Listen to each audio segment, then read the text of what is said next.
What do you get when you mix environmentalism and a mutant giant bear? Well, you get 1979's Prophecy. So let's go. Flip the switches to maximum amplification as Parker, Dan, and Angela prepare for their operation. With trivia and plot points scrawled across their walls, laughter and debate erupts as the movie's drama calls. The world may call them crazy, minds gone astray, but genius and passion and madness all dance the same way. Now the show begins to rise from its broadcast realm, and you can open your eyes as we dissect that film.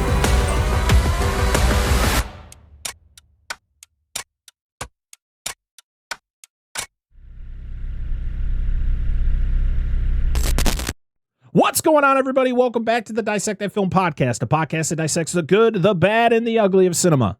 I am your host, Brett Parker. Joining me are the other hosts of this show, Dan and Angela. Hello. Hello.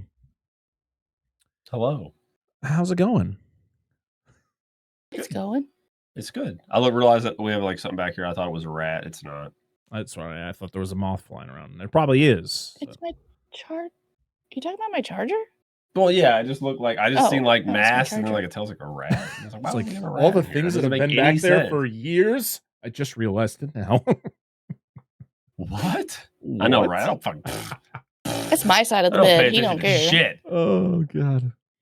Well, today is our second episode of our Jaws Clone Month, where we started off the month talking about the 1999 classic Tremors. Last week, we hung out to talk about Jason because it was his birthday for Friday the 13th, Part 3. And so now we're back talking more Jaws clones with 1979's Prophecy. It is not the offspring of witchcraft or Satan. It was created by man. It will grow to be 15 feet tall.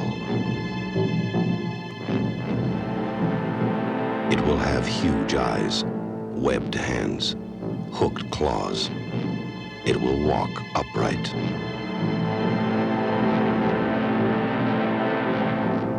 And it will mindlessly, mercilessly kill every living thing it meets. Prophecy.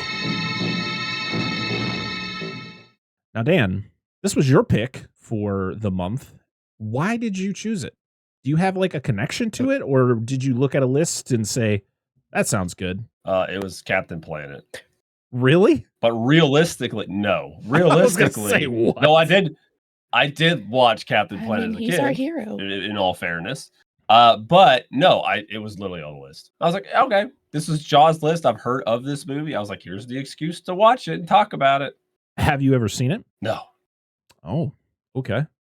Angela, no? Wow, this is another instance where all three of us have not seen this movie or seen the movie we are here to talk about. So this is going to be exciting. And I'm glad it's an episode of just us three, where it's all three of us have no history. We're going into this blind. I mean, You're prophecy virgins. Yeah, exactly. The most I knew about this movie was that it was about a mutant bear, because anytime you would mention it, that was like the number one thing people would bring up is, oh, it's that mutant bear movie. It's like, okay, cool. And as I don't usually do it, but I usually buy movies that I've seen before, because at least I know I liked it enough to own it. But I said, screw it. I'm going to buy this movie, and I'm glad I did. I bought this awesome 4K Blu-ray from Kino Lorber. Yeah. Great transfer, by the way. Yeah, they do good stuff. Love this cover, by the way. This is a really cool cover. The little mutant bear and the egg type. No, turn it inside out. There is none. They don't have that flip cover. I know. I'm just being a dipshit. Yeah, they don't have This the is a good flip word. cover. I was looking at it. I mean, it does have. The cool thing is it has so it's got the slip cover, and then it has this version of the cover, which they're both. Yeah, I kind of like that. It's kind of dope. I like this one, but I also like this one, and they're both original covers. It's not like, because I know with a lot of steel books and a lot of like 4Ks, it'll be like new art for the slipcover, and this was actually an original poster that they just incorporated. Nice. Yeah. Well, that's a quick one for history since none of us have any. So I guess we should go We should go into some of the behind the scenes fun for Prophecy. There's quite a few things to talk about. For one, the funny thing is that this movie wasn't originally supposed to be the monster movie that we would get. It was actually written to be more of the protect the environment type story with elements of a monster, like some sort of creature, like the legend that they talk about in the movie. But John Frankenheimer, who is the director of this one, he kind of just went, nah, we're going to make this a monster movie. And him and the writer... No, keep going. I was like, he just walked up to him, dropped his Frankenheimer on the table, and he's like, listen, motherfucker. He pretty much did. Killer bear. The funny thing is, the writer of this movie, David Seltzer, he wrote this movie, he wrote the screenplay, and he wrote the book that it's supposedly based on. Like, he wrote an actual novel. And he was the one who brought it to Frankenheimer, and Frankenheimer pretty much just was like, he pretty much was doing things behind his back. He was actually letting him on set, but then Seltzer was seeing things he didn't like. He pretty much got to the point, he was like, I'm done. I'm just gonna go. This is not the movie I was expecting to get. This is not good. See you later. The special features for this Blu-ray they're not like your normal special features where it's like a breakdown behind the scenes talking to everybody, like, you know, as part of the production. It was, each special feature is an interview with either one of the actors or the writer or the guys who did like the special effects, and they kind of tell their story about the movie. So the first one was Talia Shire, who is in this, who plays Maggie Verne. For anyone who doesn't know who she is another crazy fact that I never knew.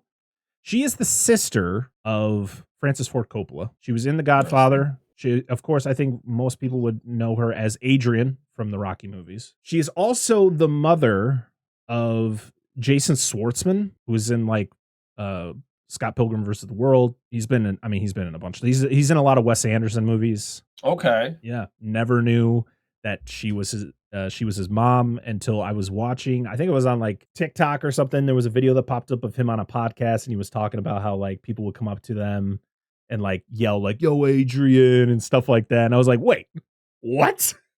I heard he was a Coppola. I knew he was a Coppola, and I knew he was related to Nicolas Cage, who was also a Coppola, but I never knew that Talia Shire was also a Coppola. So that's where my confusion was.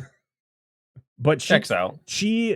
Of course, all these interviews on the special features are, I think they were all filmed in like 2019. So, you know, it's 40 years after the movie came out.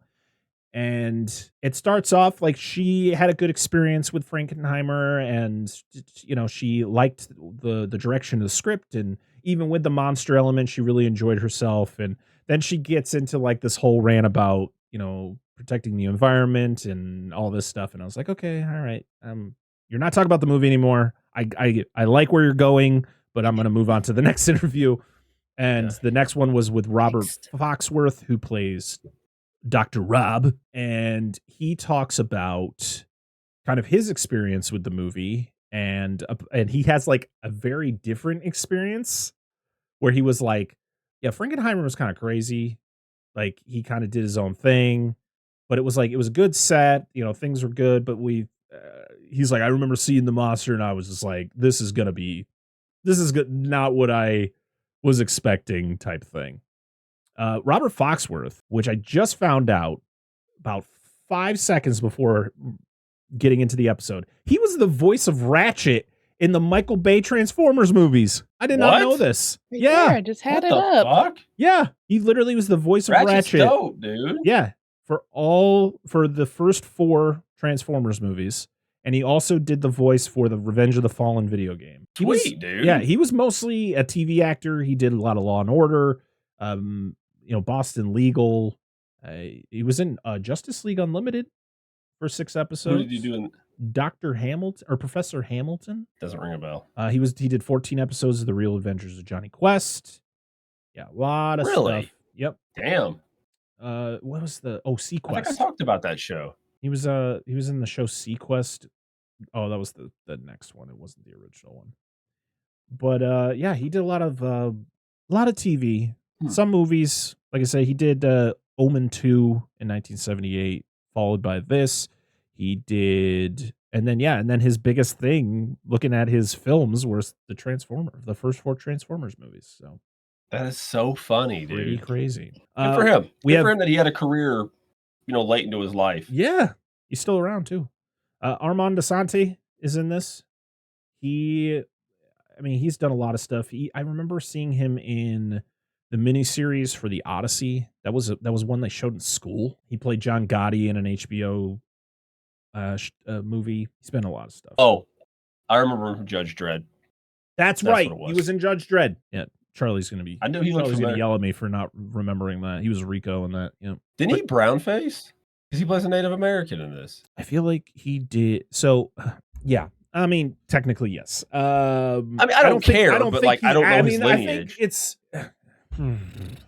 Yes, this was 1979. So it was the time of, you look slightly like what we need, and you're a seasoned actor. Let's bring you in and have you. Because as soon as I saw him, and he is, part of the native tribe, I was like, I don't think Armando Assante is Native American, but I thought the same thing. I was like, this motherfucker ain't Native American. At least they didn't paint his face. At least they didn't make him look darker. At least they didn't do what they did to what's his name from Lost World. They're like, yeah, we're gonna. I think we're gonna give you a nice tan. RJ. Yeah, we're gonna give you a nice tan white guy to play this Indian guy. Fair point. Yeah.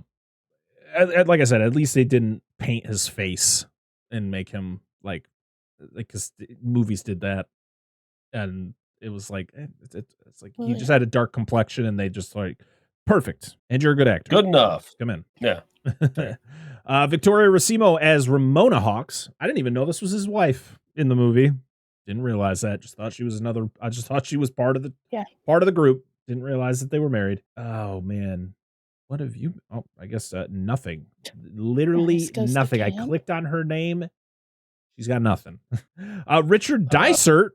We've talked about him once before because he played Dr. Copper in The Thing. He gets his arms chewed off by a dude's abdomen. Oh, yeah. I thought he looked familiar. Yeah. His wild ass hair. Yeah, I saw him. I was like, I know that face. And it's funny because what happens to him in this movie is like the complete opposite of what happens to him in The Thing. Yeah. It's like he just loves getting dismembered. Yes. George Glutissi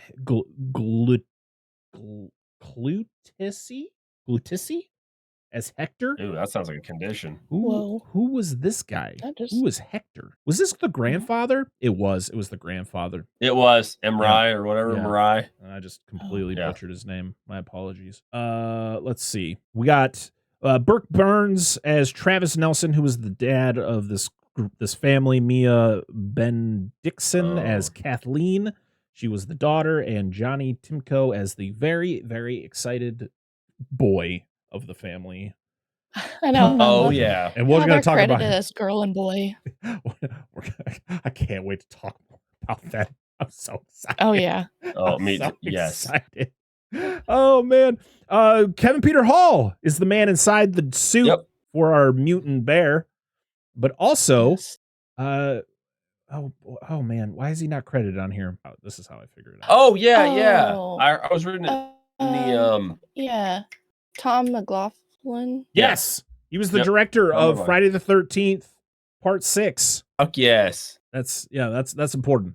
Tom McLaughlin. Yeah, he was the original suit actor for the mutant bear, and I guess Frankenheimer wanted certain shots of the bear that only a taller actor could do, and so that's where Kevin Peter Hall came in and did his thing. Yeah. Of course, for anyone who doesn't know who Kevin Peter Hall is, he is the Predator.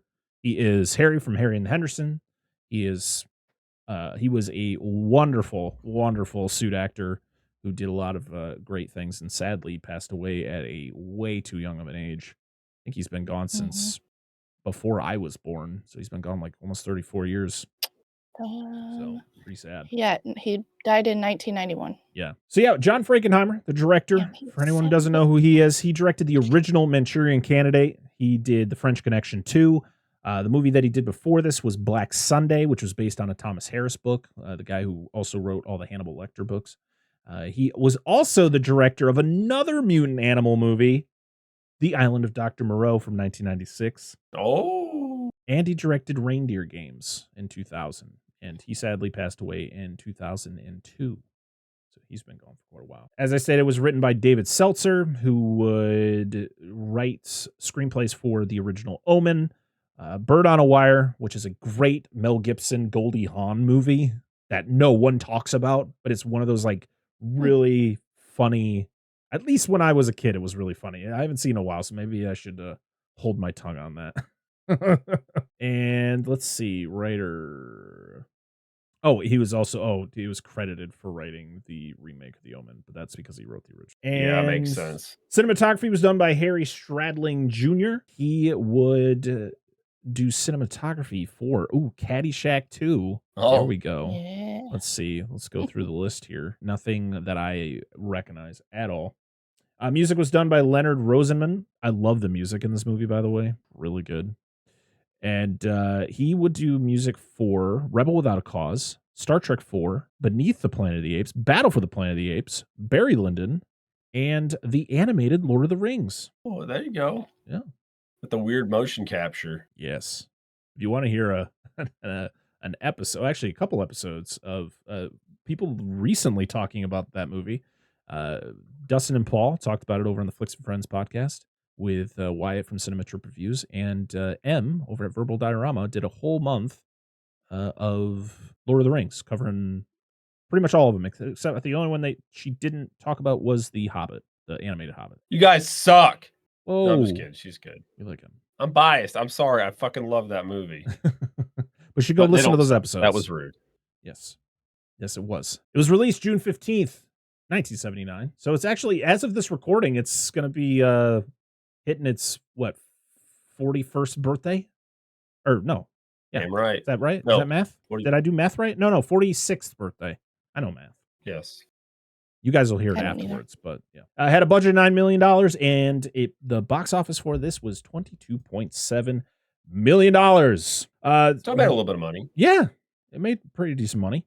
Thomas Berman was the effects artist who helped create the bear. He has a story because he was included in the behind the scenes where he talks about how he was told that they reached out to Rick Baker first, and Rick Baker didn't like the idea behind the movie. He didn't like the design of the creatures, so he was like, I'm good. And then Stan Winston was contacted, and he cost too much. I guess he wanted like $2 million, and they're like, our budget's $9 million. Sorry. Yeah, Yeah. So they passed on those two and brought in Thomas Berman, who, created the bear, created everything that is included with it. Had a pretty small crew for it, but he was asked, he needed to complete everything in 3 months, which was like almost unheard of. He said, it was crazy for me to say yes, because I think when Stan Winston came in, he was very enthused about doing it, and he said he would have needed like 8 to 9 months, and they're like, we don't have that time. So that's where Berman comes in.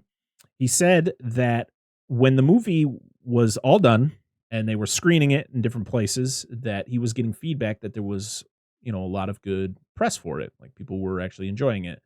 And so they're like, hey, we're going to do a screening at this big theater in LA. It's not the Chinese theater. I think it was called the Egyptian. So he goes out there with his family, all dressed up to go see the movie. And they get through the movie and they're going through the credits and it shows his name as like the effects artist. And there's people booing in the crowd. And all they're going is, "We want Rick Baker." Later finding out that it was there was guys from Rick Baker's crew that went to the screening and purposely booed him because Rick Baker wanted the job, but yet originally he was told that he didn't want the job because of the bear design. So I guess him and Rick Baker aren't really cool with each other. The great thing about these interviews is that no one holds back. Like when David Seltzer talks about he throws John Frankenheimer under the bus. He's like, "Yeah, I think he suffered from alcoholism. He was kind of a tool type thing." I was like, Jesus Christ. Shots fired. It was crazy listening to some of these interviews, but it was entertaining to say the least. It's eternal grudge right there. Yeah. Golly, this is wild. But yeah, there's not a whole lot to talk about. I guess if I think of anything, we'll talk about it during the plot breakdown. So are you guys ready to talk about the plot of Prophecy? Yes. All right, let's do it. Let's do it. It's time to dissect that.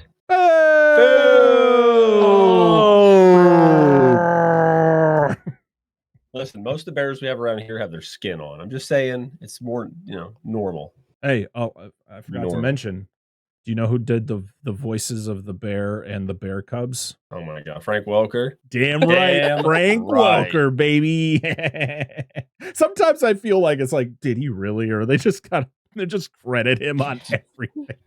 Just kind of insert that there. It's like, how are they gonna know? How are they gonna know? Just put Frank Welker. Just put him. Yeah, they'll never know. I mean, I believe it, to be honest, but I thought that was funny. I was like, oh my God, I'm just finding all these crazy things out about this movie. So the movie opens to just very dark, and all you see is lights bouncing. You don't really see any people behind the lights. I was like, what is it? Like, do I have to turn the brightness up on my TV? What's happening right now? But these lights are bouncing through the woods, and you hear a dog panting, like really close to the microphone. It's like, yeah.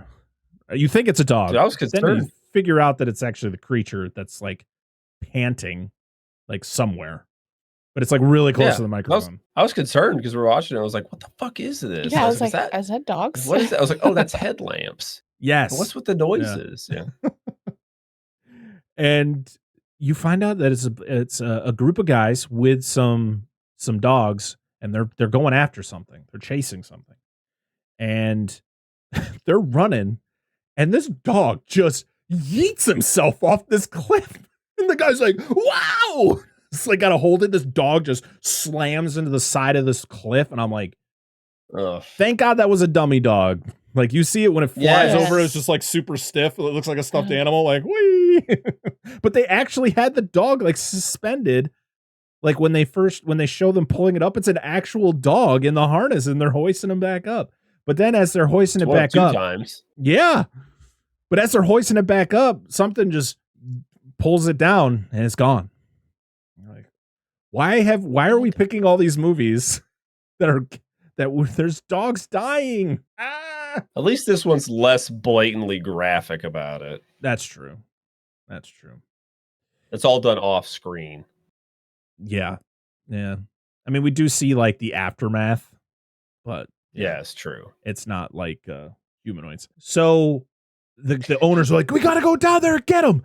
They freaking jump off the cliff. All you hear is screams. I love that. They don't show anything. You just hear the screams, from below. You don't see anything. And then this last guy goes down and he falls and he lands right next to his buddy who's just torn to shreds. And then he starts screaming because he sees something, and then it goes black. And then you get this classical music playing over this wide shot of all the dead bodies on this shoreline. You see the dogs, like the dude just hanging there. The dude that's just like, poor dude. Yeah, these guys. I thought it was such a great touch to have that like that classical music playing over this just absolutely graphic scene. Symbolic. Yes. No. And what that turns into is it transitions into like an orchestra playing, and we meet one of our main characters, Maggie, played by Talia Shire, and she's playing the cello. And she says that she took cello lessons. She knew how to play cello, like just for this movie. She didn't know how to play cello before. She's doing a terrible job of faking it. It does not look good at all. Her application. Yeah. I just love that I do have celloed before. I just love that the woman sitting next to her is like, "What are you doing?" And she's like, "I'm sorry." It was like during this big performance, I feel like this is an actual orchestra playing in front of this crowd, and she's like, "You can pretend to play." Do better. We're gonna lose the fucking gig. She says that after this movie, she bought herself a cello, and she still owns it today. So, all right. She doesn't play it. It just sits in the corner. It just sits in the corner. It's decor. That was the cello I had during that movie Prophecy. And so she's very distracted. That's kind of why she's not playing very well, but also she's just not very good at playing the cello. So after the performance, she is talking to her friend or the other cellist who's sitting next to her, and I guess you find out that she's pregnant. And you get into this whole conversation where you find out that her husband doesn't want to have kids because he doesn't want to bring kids into this messed up world, which I can understand to a degree, but then you probably should either pull out or wear protection so you don't have kids. Yep. It's pretty. There's ways around it. Pretty easy theory there, doctor, when you find out who the husband actually is. My goodness. So yeah, we're in Washington, D.C., and there is this is what the movie calls it, the Indian Resistance March. And also it's just showing like, Native Americans kind of like doing protests in Washington, D.C., which is wild that this is 1979 and these were going on and still this type of stuff is happening today in 2025. So shows you how much change is happening. Oh, yeah, I know. It's been happening for long before that. So long, since the U.S. government was created. Yep. But that's enough about politics. So we are then venture to a rough part of the city where other minorities are living. Yes, very, like... He calls it. Yeah, I mean, this is like one of the roughest like parts of a city I've seen in a movie in a long time. Like, it is bad here. And he's going there to... he works for the EPA, right? Yes. And he's there. He goes, and he's also a doctor. So he goes there because he gets notified about a situation. He goes and finds out that a little boy or a little baby got bit by a rat. And you're listening to this mom, like she is just crying and talking about how like the landlord is trying to, pull one off on her and say like, what were they trying to blame it on? What was the landlord saying? Like, I forgot what she says. It's like, oh, he said it was, it was chicken pox. Yeah. She's like, no, there's rats everywhere, and he got bit by a rat. And the rats need somewhere to live. I was like, yeah, shit. Yep. You fucking suck. So he takes the baby away, sends him to the hospital, and he's pissed because like this place is in shambles, and people are, like the fact that people are living here is like wild to him. So yeah, he's gonna be talking to some people to try to fix things, and then I'm guessing it's his boss or somebody that works with him. Is like, hey, there's a situation going on in Maine between a paper company and the native people to the area. They're kind of at odds with each other, and we need you to kind of go there and be like a mediator type thing, or just you look into what the paper company is doing. Make sure everything is like good. And he's like, but that's not what I do. I'm not a mediator. And he's like, well, you kind of are. You're good at this. Yeah, you're good with people. You're good with people. Yeah. So he's like, whatever. So we're then flying to Maine. And this is when you find out that the woman from the beginning of the movie is the wife of the guy we see in the next scene. And you're like, oh, no.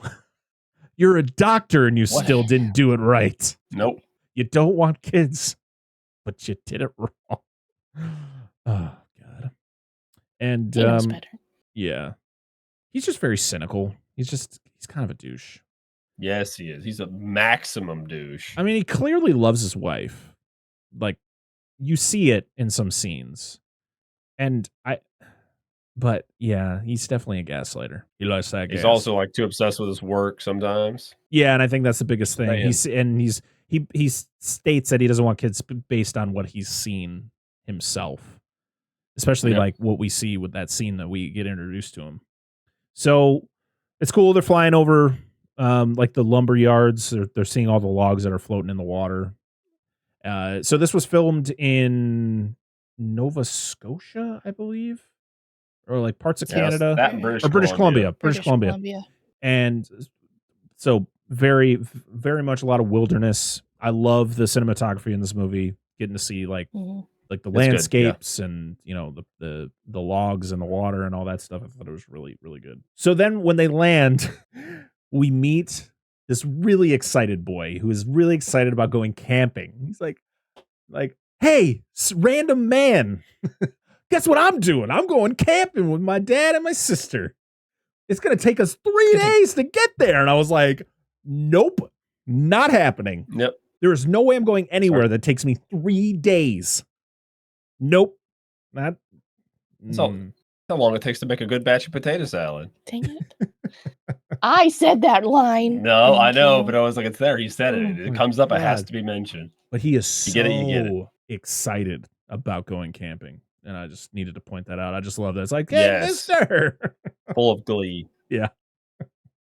We're sleeping outside. Yeah. It's like, he's not that annoying kid with a big forehead just kicking the back of your seat on the plane. Oh. Yeah. Somebody's going to say something to him, right? I got to say something to him. Don't say anything. Just say something. Contemplating with yourself what you want to do.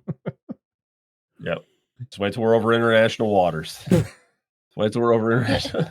Throw them out of the plane. We've watched movies where a kid was running back and forth. We were sitting in a row that had a break before some more rows. He kept running back and forth. I said, I'm just going to stick my foot out and trip this kid. Because he ran back and forth like 9 or 10 times during this movie. I was like, I'm just going to accidentally. Sorry. I don't know what happened. I don't know what happened. It's called bad parenting. If you're in a movie, tell your kids to shut the fuck up. If they can't take them out. If you don't, that's why I took my daughter when she was probably like 3.5. Yeah, she was probably around the age that my youngest is right now. And we took her to see Toy Story 4. And she was very, like, she could not sit still. And it was a determination after that. It's like, no, I'm not taking her to a movie for a while. This just isn't a good idea. Where like parents will their kids will do that and then they'll bring them again. You're like, no, stop it. People are there to enjoy the movie, not listen to your kid scream or whatever. Like, to be honest, when I go to a movie and there's a kid, if it's like a kid's movie or whatever, and there's kids like asking questions to their parents, I don't care about that. That doesn't bother me. It's the kids that are screaming or just running around. You're like, is this a playground now? Yeah. Mom, what does vagina mean? What? Where did you hear that? We're watching Paw Patrol. What? This was never brought up. Oh no. Yeah, no, so it never happened. So they're at this airfield and they turn around and there's just a dog suspended from a helicopter. So I was like, dog. What's that dog doing up there? What that dog doing? We just had a zebra. Let me pet that dog. We just had a zebra get transported by a helicopter because it escaped. Yeah, zebra. That's hilarious. We're gonna fuck around with no zebra in these parts. So you find out that the dog is the last of a rescue crew that was sent out. They actually worked for the paper company. And so they sent out people who worked for the paper company to go search for another missing group. Was that the whole thing? It was like a group went missing. They sent out more people and that group is now missing. It's like, whoop. Listen. That's not what I thought you were going to say. I thought you were going to say they found out this dog was the last of his kind. I was like, what? What dog is this? A special kind of blood. Yes. That there were workers that went out. They went missing. The rescue party went out, and then of course The rescue they party went is- missing. Yeah, that's who we witnessed get slaughtered in the beginning of the movie. Yep. The paper company guy, played by Richard Dysart, or his name is Bethel Isley. To be honest, I heard Isley maybe twice. I never heard him get called Bethel.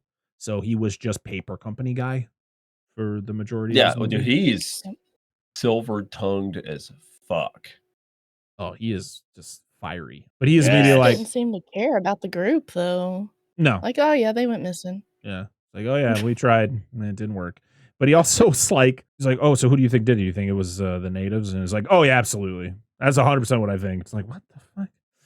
Yeah. I like how he like grabs her cello and he's talking about how like the cello is made out of like 3 different woods and like all that stuff and like rips it out of her hand. I was like, and she's just like, oh, can I have that back? He's like, don't worry, ma'am. I know my wood. And I was Yep. like, I bet you do. But yeah, when he's talking about how he thinks it's the natives, he's like, yeah, well, the natives think was it Katahdin? Is that how you say it? I Katahdin? don't remember how to use. Something like Oh, that. Katahdin. how to Katahdin, pronounce- Katahdin. which is this like legend. It's like Bigfoot. That's how he describes it. It's like a Bigfoot legend. And so they're driving to the cabin. Some more great cinematography, by the way, where it's like you get the aerial shots of them driving through this, very beautiful landscape. And they get stopped by a group of the natives. And it goes terribly.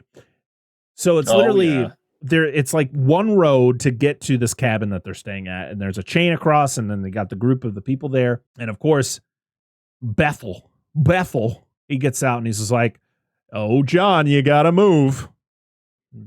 John, played by Armand Asante, and boy, this man's face the whole time, one face, just Yep. and he just Yep. he's pretty much like, no, we're not moving or anything. To the point we get a face off where John has an axe and then some dude just takes out a chainsaw and they have a battle with it. And then he trips over the line. He has his feet propped up onto the chain, and the dude has the chainsaw mere centimeters from his neck. And Armand Asante looks genuinely scared in the scene. He is like you see tears forming in his eyes. Like he thinks he's going to die, but he's like, just open the gate. And he is sitting there with a chainsaw that close to him, just ripping him to shreds. And he's like, don't do it. Don't do it. To the point that his wife actually, Ramona, ends up opening it. Yep. It's a big thing. Because, Rob, pops in and he's just like, stop this. This is insane. Like, what are we doing here? Like, this is not how you fix things. And Bethel, man, he is just ruthless. Like, he acts like he's like the sheriff around these parts. He's just the dude who works for the paper company. I own this bitch. He's like, kill you? If you have to, kill the guy. And I was like, what the fuck? There's witnesses. I don't think that's how this works. I think Johnny was like, well, if they kill me, then they have blood on their hands. Right. That gives them more of a standing. Yeah. But the wife didn't want to see him die, so she had to do what she had to do. Bullshit, I did. I was like, ice this motherfucker. Not really. I don't know. Just kidding. So they got to take a boat to the cabin. So it's literally, they got to go on this one road, and then they got to take a boat to the cabin that they're staying at. The lake is beautiful, by the way. It's out there. It's like blue. Yes. As like, I like seeing a lake this blue is wild. It's like blue with that like green tint. Like, yeah, it's gorgeous. And then the next scene is her playing her cello. And again, she doesn't look like she's actually playing the cello. Cello. I don't even think the bow is actually touching the strings. Probably not. And like the audience, she goes, I'm done. I don't want to play anymore. And we're like, thank God. And I'm done. And her husband's out there fishing for salmon, and he catches one. And I thought it was going to break free. I always, every time somebody's fishing, it takes forever for them to reel it in. I was like, it's going to snap up. But no, he gets it. But then he turns around and sees the fakest looking salmon jump out of the water. This thing was gray. There was no details of this fish when it jumps out of the water. It looks like a toy. I was like, there's no eyes. There's no detail to this thing. It's just one solid color when it jumps out of the water. He's like, oh. They just went to Walmart and grabbed one of those $3 real animal. Yes. Whoa. They're like Just added some extra color. Well, that's the thing is they were like, all right, we need the art department to just put some detail on this thing. And they're like, well, are we putting it in the water? It's like, yeah. It's like, the paint's going to come off. Oh, well, I guess we're going to have to deal. Use waterproof colors. I don't know. Use some lacquer, baby. Yeah. I don't know, but it definitely didn't have any Enamel color even. when Don't they just used go. it. It's like somebody like, had it on a dip, stick and they were just like, pull, damn it. Pull But this- so hard all the color just comes off. But the thing is, did this salmon pull that duck under? Because he sees a duck and then I you see thought- the duck just get yoinked into the water. That's what I thought. So I thought Who it was did the salmon. Is this like, listen, people have probably seen this by now, but is this like, wait a minute, when does Humanoids come out? 80. Before or after this release? Like for us? Oh, this will be, Humanoids will be out already by the time people listen to this. It's like when the dude gets pulled with a rope. Oh, I just yeah. imagine So you that's see just him the and he just duck. gets Somebody dragged, underneath like, it, just 50 feet. whoop. Yeah. See you. Bye, duck. But it looked like a real duck that gets yoinked. It did. I think it was a real duck that got yoinked. That's why I was like, what the fuck? I feel so bad for that I thought duck. that duck was all right. I mean, we already got flying dogs. What the fuck, man? But then we get our first like inkling that there's something in the woods because you see like a bush shaking and then you hear like what is that? Something's in there. You just all I can think of is when nature calls when it's just like oh wee and it's the gorilla fucking that guy. Yeah. No, I just thought of the scene in the tent.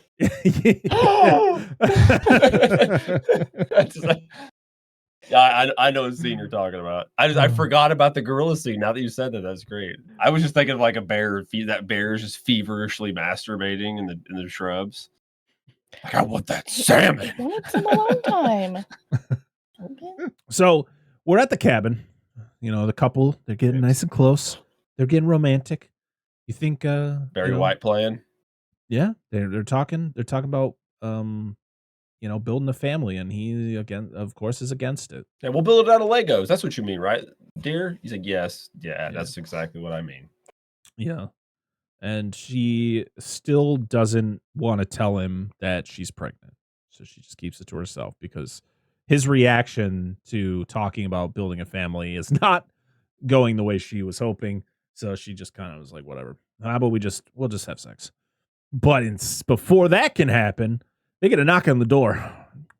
And it's a rabid raccoon. Rocket. Just starts attacking them. It's hilarious, by the way. This movie doesn't know what kind of tone it wants to have, where it's like super serious environmentalism, storyline. But then it's like, this is going to be a cartoon where this raccoon attacks them, and it's like one of those things where it's just like flopping all over everywhere, and then she gets attacked by the raccoon, and then he's like beating it with a shovel. Then he pins it against the wall and throws it in the fire. He's like, I'm saving you. I'm an environmentalist. Whoa! Like, funny if the whole cabin exploded the moment the raccoon. It's like, honey, we're having raccoon tonight. So we are with the enthusiastic boy and his family as they're hiking, and the daughter is just blaring disco music while they're hiking. I was like, this is when the dad tells her to shut it off, and then she goes, can I turn it back on? I was like, no, I don't want to listen to that while I'm hiking. No, I said in these beautiful woods. Why the hell do we want anything else? Disco is dead, even in 1979. Stop it. Yeah, nobody gave a shit about disco. But when did Rasputin come out? That song. What? Shit. What? Was it in the 70s? Okay, that's it. No, now I've got that and Moscow stuck in my head. I love Moscow. It's just, dude, it's Russian. 1979, so close. Right then. It's Russian Power Rangers singing about... No, sorry, it's German Power Rangers singing about Russia. Oh, okay. It literally looks like Power Rangers. It is, dude. 100%. It sounds like the title of a Rammstein song. They did a song called America, so I figured maybe they do a song called Moscow. Yeah. Oh, it's got to be sweet. If they did a song called America. You've never heard America by Rammstein? Fuck no. You got to listen to America by Rammstein. It's It's I great. bet you it's dope. It's awesome. And I'll sit there and listen to it. I'm like, fuck, I should have paid attention in German class. Oh, I have no idea what they're saying. I listen to a lot of Rammstein, but I don't know what that. I got to learn German too. If they say a number between 1 and 100, I'll probably know. There's a song called Sane, or Sone, I think is how you pronounce it, and the song starts off with him counting from 1 to 10 in German. 1, 2, 3, 4, 5, 6, 7, 8, 9, 10. Yeah. 11, 12, 13, 14, 15, 16, 18, 19, 20. Sure. I keep going, but I'm not gonna. Yeah. Once you get to 21, it gets weird. That's all I'm saying. Once you hit 21, because it's 22, I think, or is it 22? Yeah, it's weird. Be careful. Be careful what you're saying. You're probably going to say something. Dude, listen. If I offend somebody in Germany that took German and took this fucking long, let's see. Congratulations. Let's see how many German listeners we've had this month. We do have German listeners. We've gotten downloads from Germany. They're gonna come at you. Please judge Dan's German, please. We want to hear. Oh, I'm sure it's bad. I remember 1 to 100 from high school, and that's it. Here, let's look here. We have had, we got some German listeners. We've had German listeners. We love all of our listeners. So thank you for listening to this show. They probably from whatever country you live in. I didn't say anything wrong. I wasn't talking about their Polish vacation. I was talking about their how they say numbers. Moving on. No German listeners. Moving on. I'm kidding. I'll hit him later. Listen, blaming. Go ahead.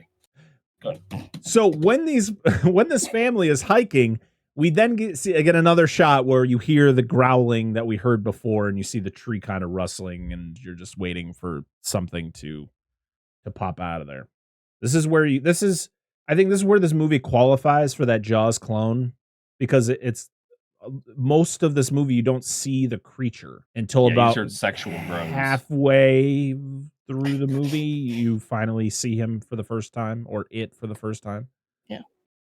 I will say the bear itself showed up a lot sooner than I thought it was going to. Yeah. I thought it was going to be like, well, it's way late. Kind of like Bruce was. Like, you didn't really get a really good shot to like really kind of toward the end of the movie. Yeah, because you get a lot of what we're seeing here with like the rustling of the tree, and you hear the growling or the breathing, and then or it's a first person, camera angle. Yes.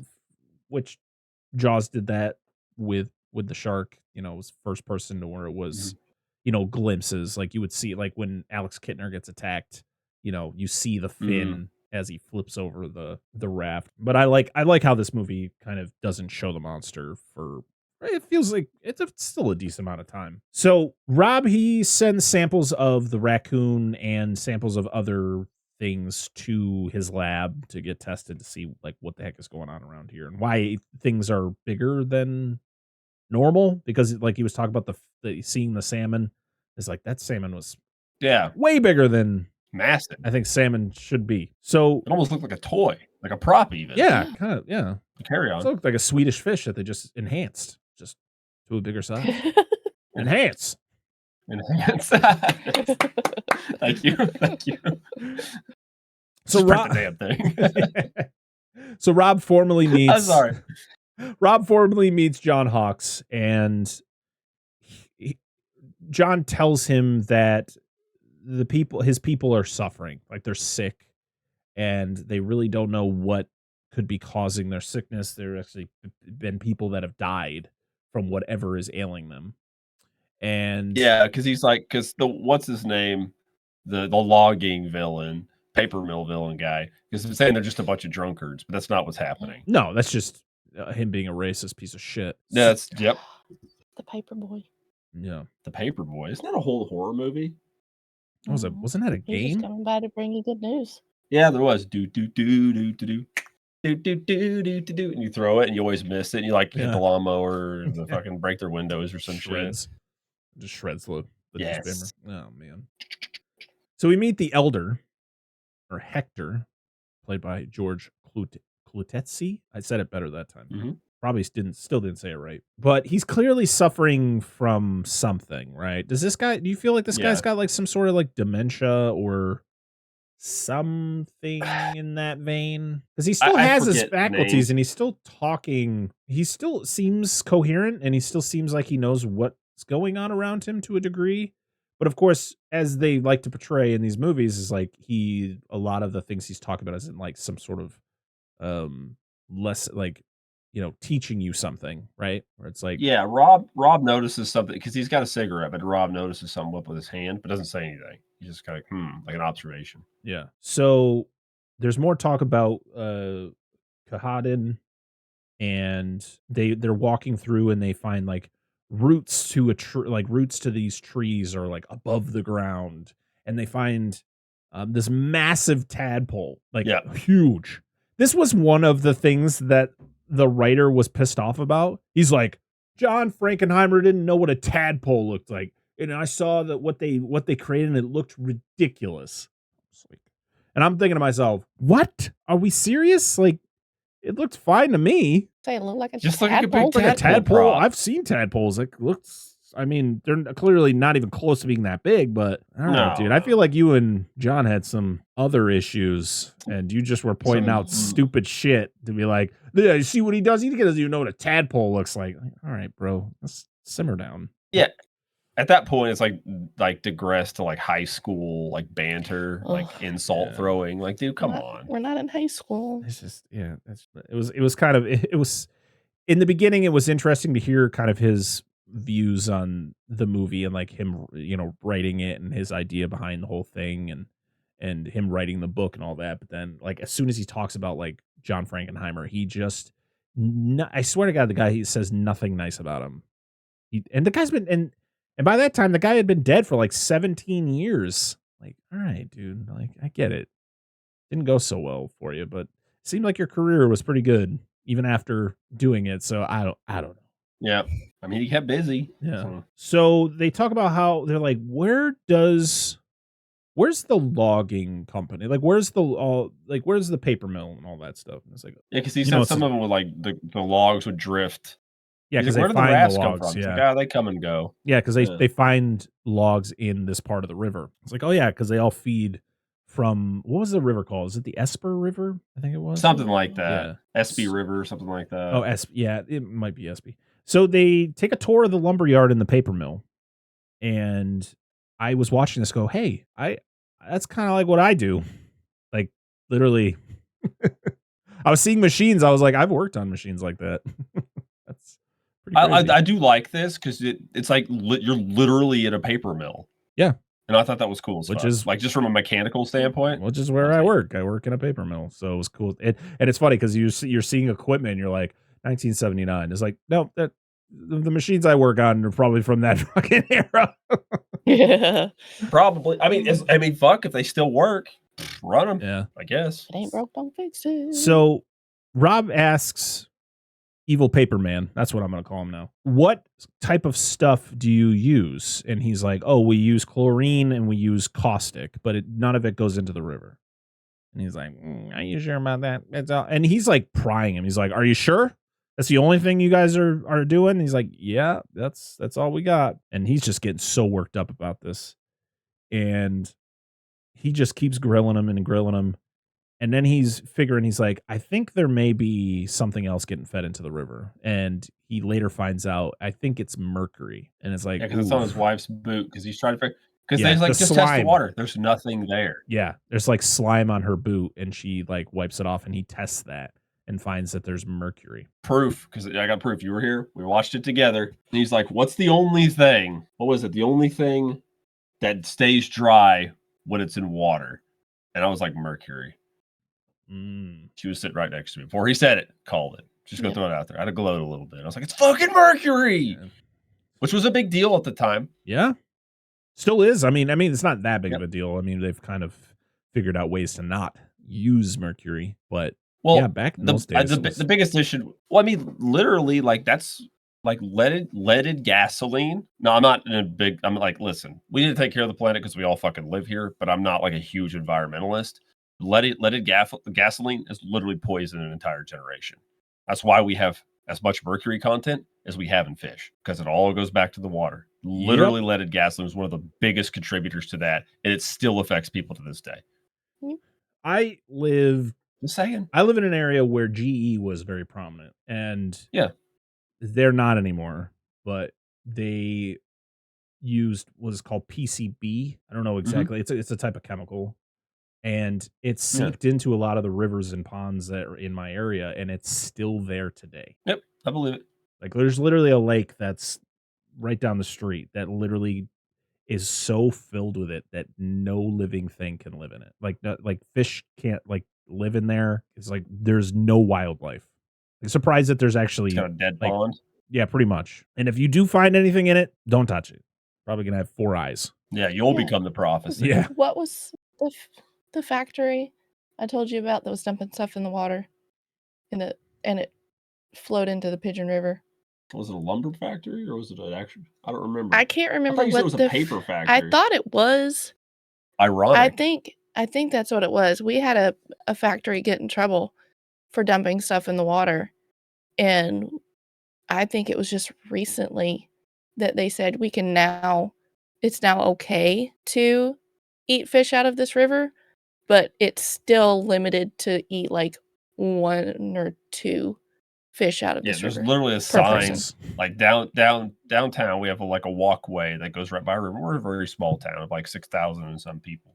There's literally a sign that says, due to levels of blah, blah, blah, only consume this much unless like your child, elderly, sickly, or pregnant. Do not do the thing.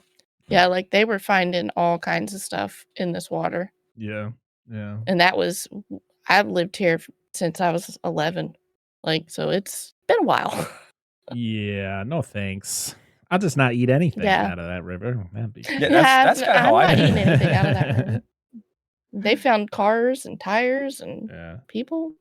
Well, I mean, a lot of things die in a river. In fairness, like I'm not talking about like the non-biological stuff that's not supposed to be there, but like yeah, but people they dying. found cars. Yes, in I it. know the cars. I'm talking about people dying, like animals, everything die in rivers all the time. It's normal. So they got to test the. Is the whole idea is he's going to test the natives' blood, right? To kind of see if Yes, because they should have have. mercury in their blood, right? So Yeah, kind of yeah. be like, 'cause oh, if this it's- is if what's it's been there. killing you. Yeah. Yeah, Yeah. yeah. If it's actually in fact in the water, because they get the fish, eat the fish, they're clearly getting poisoned from the environment. Yes. And while they're in the process of doing that, evil paper mill man shows up with his posse, and they just start arresting people. But to the point that It's so random. John fights him off, and then he just jumps out a window. He's just like, bye. He does, dude. He just like. I was like, well, Yeah. that's one way to get away. I was like, okay. He's in the door and out the window. He's But tuck and roll. What- he does? what makes evil paper mill guy, so evil is that he goes around and he's arresting people for no reason because he just assumes Yes. because they find, never mind, I'm jumping the gun here. I don't want to keep continuing that so the idea is to test their blood. That's where I'm going to end because they want to see if there's mercury in the Yes. blood. Then we go to my favorite part of this movie. We're with the family as they're all camped out. They're sleeping. They're resting. Little boy zips himself up into a sleeping bag. Oh my It's like a God. cute little cocoon. He's so adorable. And you hear something, and we get this is where we get the reveal of the creature, which you find out is just a mutant bear, but it attacks the family. It Naked. attacks the dad. He screams. He gets like torn up. I love when they do like the swipes, and you see like chunks of their back like gets removed. I don't remember. Do they show the sister dying? I don't remember seeing her get killed. I think it was just kind of. I don't recall. They just talk about. I think they talk about it later that they all died. But the best kill. I was kind of enamored with something that happens. Yeah. One of my favorite kills, not of just this movie, but of all time. Like people, It's great. when people talk about sleeping bag kills, they always talk about Jason, right? They always talk Yep. about Jason picking the girl up and hit her against a tree, blah, blah, blah. No.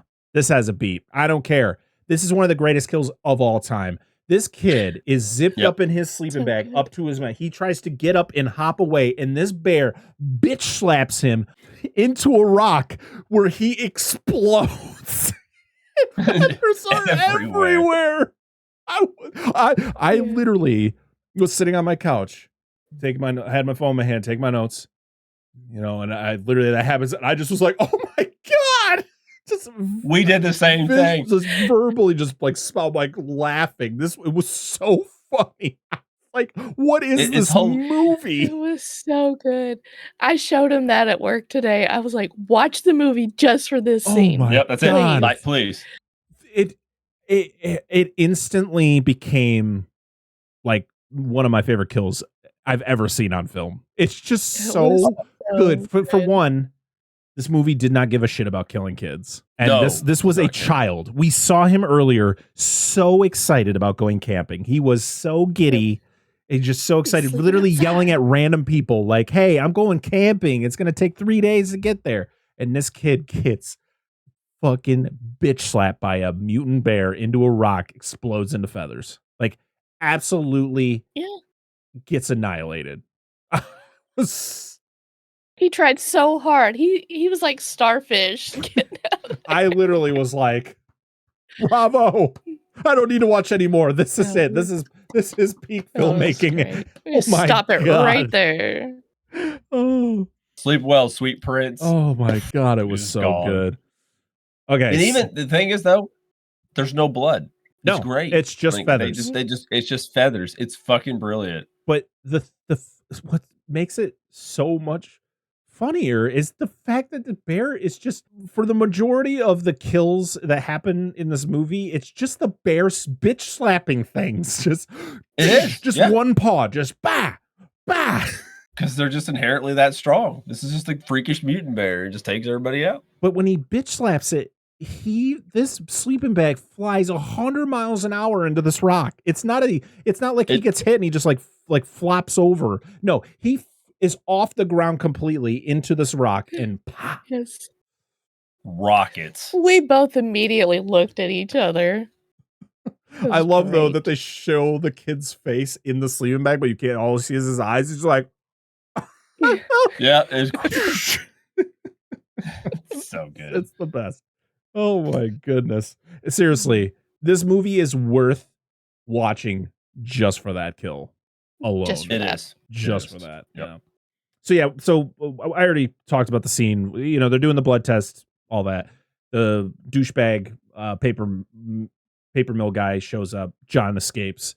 But as I was stating earlier, the reason that this guy is so evil is because he is literally in the middle of arresting people. He's not even a fucking cop. He's not, like, what is happening? And I don't understand how he And then he walks up to Maggie and he goes, I'm really sorry, but I have to do this. I'm really sorry you have to see this. And I was like, you son of a bitch. You're not sorry. You suck, asshole. So they go out, Rob and Ramona, they go out into the woods to investigate the camping area where this family died. Because that's the reason why he goes, the guys go there to arrest all the natives is because they found the bodies of the campers. And, so they just assumed it was the natives. Like, okay, cool. Yeah, sure. That's just the logical conclusion, right? Yeah, exactly. So they go to the site and it's like, yeah, this isn't a normal, like at first Ramona's like, oh, it's just a bear. It's like, why is there claw marks fucking 20 feet in the air on this tree? Like that's a big ass bear. If there's claw marks all the way up there. And they find a piece of like flesh with hair on it. So his whole thing is he's gonna do some tests with that as well. And I love, so the only way to get to where this site was by helicopter, because of course, as they stated, it takes 3 days to get to that site. So they had to hike. So the only way to get in there was the helicopter, but the storm starts picking up and Maggie's in there. She's not having a good time. She's feeling a little woozy. Feel a little woozy here. Yes. And I love the freaking pilot. He's like, "You okay? What do you need? What does he try to give her?" He's like forcing this thing up her nose. It's like ammonia. He's like, I'm like, that's gonna make her throw up. Put it in your fucking nose. He's like literally forcing it up there. She's like, stop. It's like, when you get done, I want to take a hit. And I'm pretty sure when you're pregnant, they tell you not to. that's why she was, I think, Smell ammonia. she was trying to push him away, and then I think she kind of just gave up because he was like fucking forcing himself in there. And then she decides to get out of the chopper. And I'm like, No, get back to the chopper. Like, this man made her so uncomfortable, she decided to walk out into a typhoon to escape him. Yeah. And I love when she has the little hanky, or she has something in her hand and just flies away. The wind, the fan they had blowing on her was a little too strong, and she couldn't hold on to that little thing as she's trying to like wipe her face. I mean, she's already sitting there with the door open. It's raining on her. She's wet. Just walk out in it. So she wanders off, because you do, in a place that you don't know. But she goes over to this area where the pilot was talking about her. He's like, hey, you see those nets? You know, people, they're not supposed to do that, but they put nets across the like certain streams so that they pretty much catch whatever goes through there. He's like, it's illegal, but whatever. No one says anything. Like, all right. So she goes over there, though, and that's when she finds these 2 mutant bear cubs. They're looking gnarly. It's literally, these bears look like Two-Face from Batman. They literally have like half their face is actually a normal bear, and the other half is just like just melted flesh. And I'm thinking to myself, so this mutation, I mean, you kind of come to the conclusion the mutation comes from the fact that there's a lot of mercury in the water. And it's affecting the fact that the bears will eat salmon, which then has all the mercury, which then causes the mutation. But was the mama bear born like that? Or was this kind of, it would make sense, right? I don't know, because they talk about the changes happening like while it's in the womb. So I would assume. Yeah, so the mama bear would have had to have been born mutated, just like the cubs, and she survives long enough to become an adult, and way bigger than a normal bear, of course, because that's one of the other things is the fact that it like progresses their growth. So if she was born this way and had cubs, what bear did she have sex with? Like, I think we get that at the end of the movie. That's just me. Oh yes, maybe. we do. Yeah, but we won't mention it right now. So yeah, they save the bear cubs, and I like how they're just like, just let them die. Like, they're suffering, just let them die. And Rob's whole thing is he wants to prove that the paper mill is dumping mercury, and that this is their evidence against the paper company. The thing about Rob is a very complicated man, okay? Clearly, he doesn't want children. He has a very complicated relationship with his wife, but he is super determined to help people, underprivileged people. And so it's like, he's a mixed bag. Like, he's doing good, but he's neglecting other things in his life that's should be more important to him. Maybe you shouldn't be married. He's putting his career first. Right. Exactly. And, I'm not saying what he's like, give up your passion of like trying to help.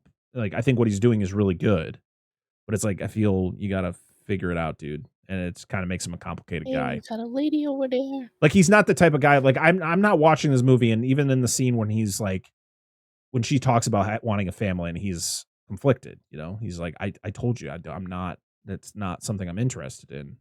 I'm not sitting there going, you suck, dude. Like, you kind of suck. Like, you're kind of, but I'm also like, when you find out she's pregnant, you're just kind of, you're like, dude, you're a doctor. I don't get why. I mean, I guess sometimes oopsies happen, but maybe you should be more careful. He's a doctor of what, though? Maybe. I mean, I guess he's like a. Right. I mean, even though he's a doctor, he's not a doctor of everything, but you should probably realize, how, reproduction works. Where babies come from. Yeah, exactly. Did you have the birds and the bees talk when you were a kid? And if you really just don't want to have kids, then the butt is, I think, your primary go. Like, you just, it is, dude. You can't get them pregnant in the butt. Just, that's not how it works. Hey, so. Just keep going, Angela. Come on, Angela. You have to join into this conversation. Come on. It can't just be me and Dan. No, I read one time it says, if a girl sucks a guy off and swallows, is that babysitting? Yes. Well done. Oh my God. Oh my Lord. Hey, we talked about this at work earlier. Holes is holes. Holes is holes, baby. A very small percent $20 is of $20. female listeners just dropped. It ain't my fault. I didn't say it. Dan, I'm a lady. I can't help it. it was your fault. I'm married to this It wasn't one. my fault this time. Yeah, I know. They I started mean, coming I'll back, gladly right? admit to that. Like, Dan hasn't said anything too crazy lately. And then Angela comes, she's like, Yep. They must have clearly our skipped. representation off on has me. betrayed us. Yes, I have rubbed off on you, dear. Oh, no. God. She said it. I was just reiterating. Oh, no. They clearly have not listened to our Humanoids from the Deep episode. No. I haven't. Please listen to it. Not It's that it a- was. It's a wild one. It is actually. We have some genuine discussions. of Did it, you so- tell them my feelings on the movie? Yeah, you said it was Okay. all right. You just didn't care for the rapey dude stuff, No, which is fair. Yeah. Most people probably don't. because I did like the uniqueness of the monster design. Murlocs. But you don't see stuff like that. They have like No, that's really long arms and And their I thought it was crazy cool. It's teeth. for grabbing bitches. The Yes, Steel for Book, grabbing just bitches. not to go off track and talk about that movie some more. I really wish I could have gotten the Shout Factory Steel Book of that because I love the cover art. Mhm. But Mhm. they don't- That's cool. I looked It's at out, it. it's out It's of pretty print, sweet. so it's very expensive. Boo. So Words. Yes, They- friends. are stuck in this area because the helicopter can't fly, and so they go to the Ramona's grandfather's tents that we saw earlier in the movie because that's the only place Yeah. they can go for shelter. So they get there. He's gone. He's just like, okay. But there's another guy there. I don't remember who he was, but he's there. And they're like, hey, we need a bunch of stuff. We need some heat. We need a table. We need all this so I can, make sure this bear stays alive. This man, bear, pig. Do you know this movie is what influenced that from South Park? I was reading that. Is it? Yeah. It's like what? The Yeah. look of the creature Okay. was what created the man, bear, pig. Yeah. Okay. I'm glad somebody on this who made, one of the guys was like, you know what? Prophecy. We're going to take that design. Nobody Yeah. remembers that movie, but we did. People need Hey, to. somebody had to watch There's it. a lot or of see it. memorable. There's a lot of. Listen, we talked about probably the most memorable scene, but I think there's way more memorable scenes in this movie. This movie is. Listen, I don't want to show my hand early, but this movie is way better than it has any right to be. So they set up the help. Hawks doesn't want to get the sheriff because I get why not. Like he literally has had nothing but he has had nothing but problems with the authorities in the town. So why the hell would he want to go to them for help? It doesn't make any sense. And he's like, just fucking do it. He's Yeah. like, I don't wanna. Like, But you "Alright." gotta. He's It's the only like, way it's gonna help. like a He's like, toddler. fine. And Maggie's not Yeah. looking so good. She's very pale, and her husband's very concerned. But he's also concerned about the bear, who's also looking very pale and very just. Bartholomew, what's wrong? There were several times I'm like, just tell him you're pregnant. Like, just fucking tell him. And I will say we did gloss over something. We didn't talk about it. It's where he figures out that it's all the methylmercury or whatever. Mhm. And then they had ingested the fish, and he talks Right. about how Well, this is where this she- placental barrier. Yeah, because no, this is where she says Well, she's pregnant. Yeah, but that whole conversation was way earlier because they were in the cabin. The first time was where he had the epiphany. He was talking to the recording. Yeah, He was because going back and letting her listen to. That was way earlier. That was she really kept early. listening, Uh, going back and re-listening Yeah, to what he not said, not that big a deal. or who said. It's no big deal. Like it's the thing that happened. I just want to make mention that's where she kind of got worried about. Admittedly, I will say this: I don't think realistically in this unrealistic film, having one meal of fish is going to like make your baby turn into like a mutant creature thing. Yeah. So yeah, don't I feel think. like you have to. I feel like the reason why like the natives were getting sick and dying was because they live off the land, so they were constantly eating the fish, or the wildlife in the area and consuming a lot of that. Where it's like, yeah, having one meal, I don't think is gonna. yeah, It's probably make you sick, but it's not gonna Yeah. affect you to that degree. But no, she talks about that No. more about how, because when she finally tells him that she's pregnant, she's like, I'm scared because I've ingested the stuff that the mama bear has also ingested to make her that way and to make her cubs look like this. So I'm creating my own monster, and it's like I like kind of that whole scenario, that plot line with Maggie and all that, the fact of it, like, it all kind of links together. But yeah, in reality, probably don't have to worry about it as much. No. Just go see your doctor. Exactly. Not your husband, your doctor. Yeah, just Your go to the actual doctor when you get home, get tested, and then there you go. You just keep moving on. Yeah. But there's some info about the end of the movie that I don't think was told, but yet when Talia Shire speaks about it, she adds info, and I was like, I don't understand, but I'll talk about it more when we get to it. So the mill guy sees the cub, and he's finally like, oh shit, I probably should admit to the things that I know, and which is he knew the whole time that there was mercury being pumped into the river. But if that was found out about, then the mill would close, and then he kind of be out of a job. Yep. So he kept it quiet. It's like, these fucking corporate people, fucking wild. Yeah. So the grandfather shows back up, and unfortunately, though, he brings a friend with him, and that friend is a giant mutant bear. And boy, does carnage occur. Again, like I said, when this bear attacks, it bitch slaps everything. He bitch slaps the sheriff, just starts freaking throwing everybody around. There's fire. One of my favorite shots is when they show the grandfather with the fire reflecting off of his glasses. Yeah, it's like right over his eyes. A super cool shot. And they escape into this tunnel that originally John was going to escape from. Like, he was going to go in there to escape because he found out that evil paper mill guy showed up with the sheriff, and he was there to arrest him. So he was like, I'm going to go into this tunnel. But then he finds out, then the bear shows up and starts, tearing shit up. And they go down into this tunnel, and it's a solid minute or two of just screaming and growling. Like, no one's talking. It's just screaming and growling from upstairs. And then the sheriff's like, well, I feel like it's been a good 20 seconds. Maybe I should go take a look. As soon as he pokes his head out, it's like, ah! Just gets pulled up, shredded, dropped back down. He's dead. I do like that. Like, after the screaming stops, there's just that long spell of silence. Yeah.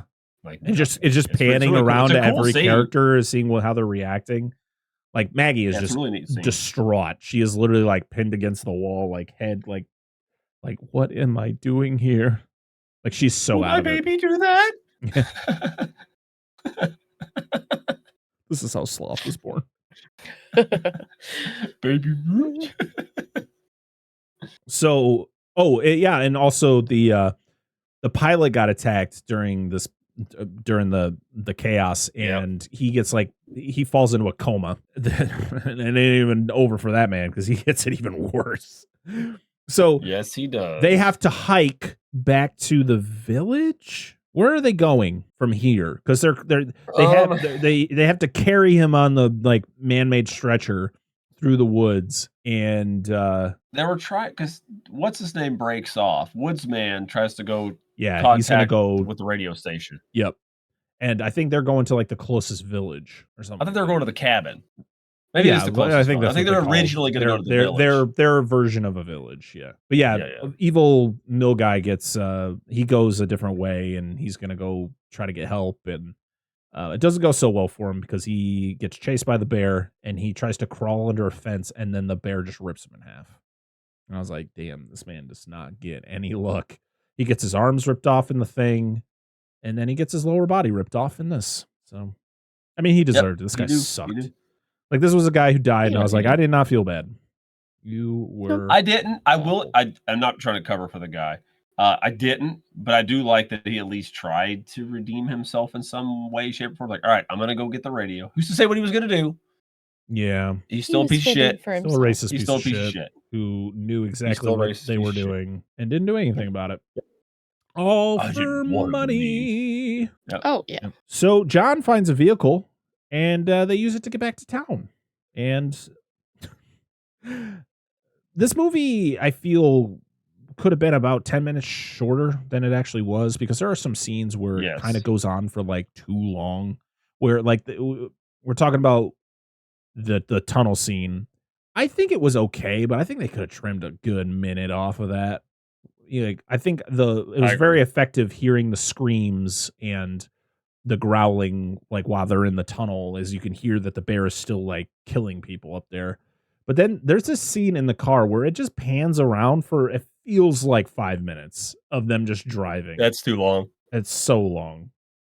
But then the bear just pops out of nowhere, runs down, bitch slaps this truck, flips it. I'm like, gee. It's so funny. The funny thing is this bear always runs on on its hind legs. It doesn't like run like a bear. It's always like boom. It's like a damn penguin, I swear. What the fuck? And when the truck flips and they try to crawl out, the baby bear that Maggie's been holding just freaking vampire bites her in the neck. I was like, oh my God. But that's not even the worst of it. Oh, good. Oh no, keep going. Yeah, go ahead. You're building to it. Oh, that's not even the worst of it. The freaking pilot is literally strapped to the side of this vehicle, can't get out. He's finally awake, and the bear freaking decapitates him. Yep. Like, just runs by and takes his head. It's one bite. Nom, nom. Yes. Holy crap. And then they're continuing. She still has the baby bear in her arms, and it's still like gnawing on her neck. I'm like, throw that shit on the ground. Get rid of the thing. My God. And they find a pond or a lake, and they start swimming because there's like a cabin on the other side. And I think that's their cabin. Oh yeah, that they were staying at. That makes sense. It was hard to tell because it was like there was no lights on or anything, so it was hard to like pick out anything in there. But but Grandpa, he's like, I'm gonna stand up to this bear because he thinks it's the Katahdin, the legend like or whatever. So he thinks he would be able to, stop it or speak to it or whatever. No, this thing literally. One of the funniest things is when everyone's out in the water and they're seeing the bear from afar, and it's got him in his mouth, and it's just swinging. It's his legs just swinging around from his mouth. Dude, that looks like it probably isn't, but it just looked like stop motion to me. It's so funny. It is. I like the fog. It's like that 80s fog, like 70s, 80s fog. In some movies where it's like it's super thick, and I don't know. It's neat. I mean, I thought it was really good. Whatever it's neat. Yeah. But it's just really funny when they would pan to the shore and the bear is just like, oh, swinging the dude around in its mouth. I was hoping we'd see more because it's like swinging and it cuts back and it's swinging and it cuts back and the dude's just gone. Yeah. It's like you're supposed to guess that he ate him already. He just ate him or tossed him somewhere. Yeah. I've ate enough tonight. So then we get this long scene of the bear slowly walking into the pond. And it just keeps on going and going. And as it keeps walking, it's starting to, you see less and less of the bear because the pond is getting deeper. And it just disappears. And all you see is like the bubbles. And everybody's like, and I love that Rob automatically assumes he's like, it's dead. We did it, guys. High fives all around. It's going to be good. I was like, nah. It can't end like this. It can't end like this. Not that easy. It ain't dead. So they all are like, oh, okay, I guess we're going to the cabin. We got to fortify this thing. Oh man, none of this fortifying does anything because the bear literally rips the roof off and just gets a blast to the face.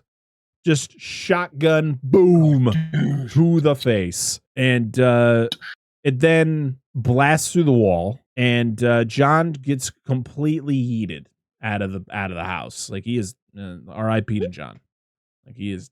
After he gets one, like does he get like one arrow in him? I think. Yeah, he shoots an arrow because 2 arrows. It's like 1 or 2 arrows, I think, and then the bear completely yeets him and he's dead. So, and then Rob literally gets grabbed by the bear, but he grabs one of the arrows that John had shot into him, and he like takes it out and he just repeatedly just stabs the bear to the point that it falls and into the water, and he just keeps stabbing it, and that's how it dies. And I was like, oh, okay.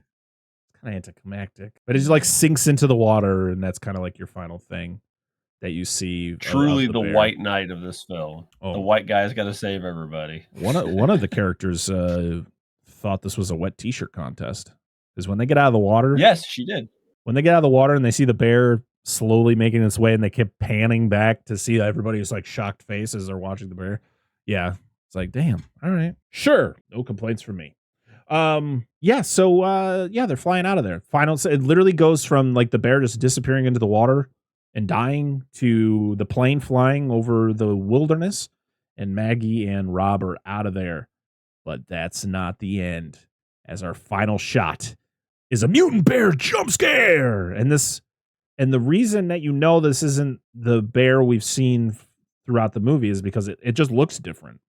Like it looks like a different bear. All of its hairs missing off its face. And it's just like a skull. Yeah.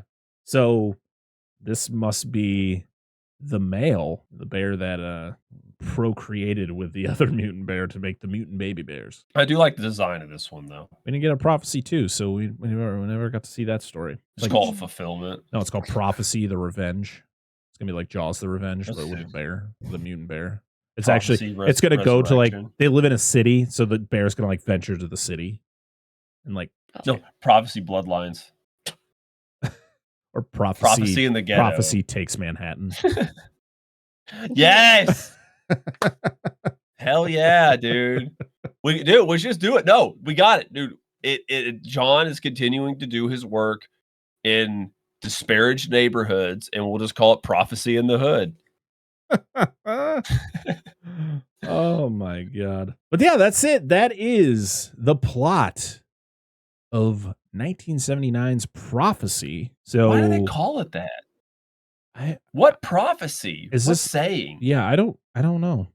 I don't know, but it's yeah. I feel like this was like a name tied to the book or like the original script idea. They're like, fuck it, just leave it. Yeah, I mean the novelization was also called Prophecy. I don't know. That's all I got for you. I feel like I should watch Annihilation after watching this.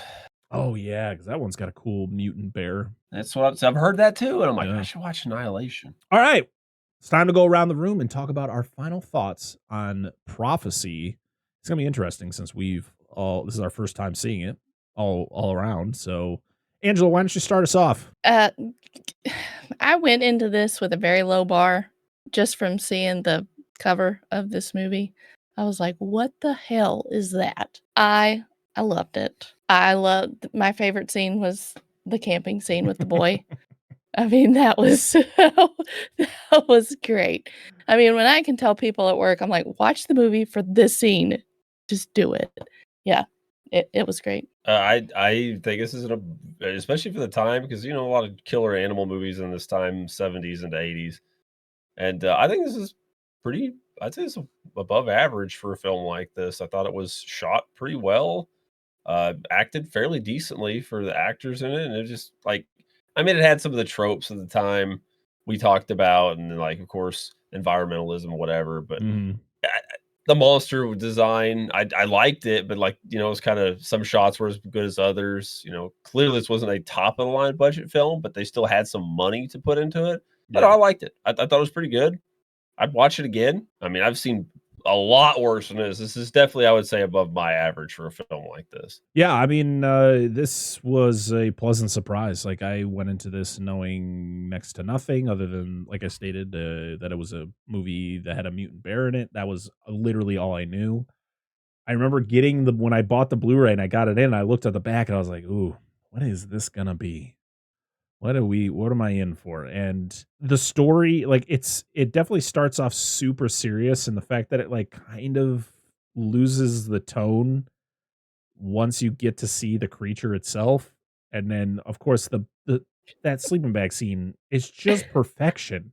Like, whoever came up with that idea and said and approved that kill, bravo to you. You should have won awards, because that was just chef's kiss. But again, the tone is just all over the place with this movie. It like doesn't know if it wants to be a serious movie about protecting the environment or if it wants to be a goofy monster movie, and it kind of blends all together. But overall, I had a blast with this. Like, I mean, I'm glad I own it now. I'm definitely going to be watching it again. And I got to see if it's got a commentary track. I don't remember, but if it does, I am watching it again with the commentary track. Need to buy it. Oh, yeah, There is an audio commentary with entertainment journalists. Okay, that's is the bear on the audio commentary? Yeah. Just, oh man, I agree. That was a great time.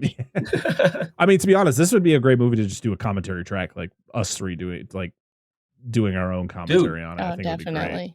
I mean, we kind of did with the episode, but true. We could do a back-to-back. We could do a double feature with this. Do Prophecy straight into Anaconda. Oh my! The Frank Welker giant monster giant animal double pack. Yeah, I'd buy it. Good.